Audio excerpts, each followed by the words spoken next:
तेरी मेरी दुनिया में बेहिसाब प्यार, मैं हूँ एक एंजल और डेविल मेरा यार, तेरे जैसा दुनिया में कोई भी नहीं।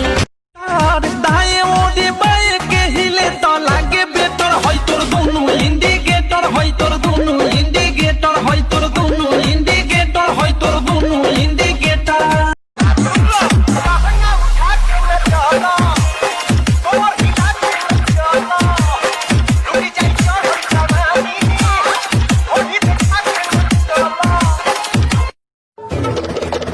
हो गन्ना बेच के चुमाले हो बैसाख में, देबू चाहे 1 लाख में। आधे कनावा में सोफे वाली जूड़ा से लगा के जाली, शाम चलेगी मत वाली, बगल वाली बगल वाली बगल वाली जानू मारेली।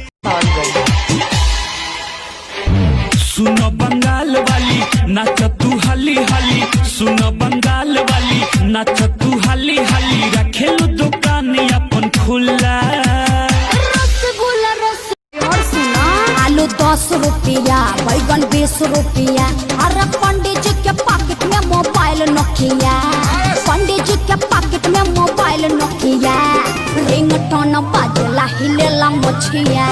सिया में लाल पियर घमकेला गजरा, कारी कारी अखिया में शोभेला गजरा, गोरिया तू रस लीला कर लीला कर लीला कर, बनीसा जींस बहिया में कसी के सैया, ना ना ना ना ना ना ना, बहिया में कसी के सैया, मारे लो कचक।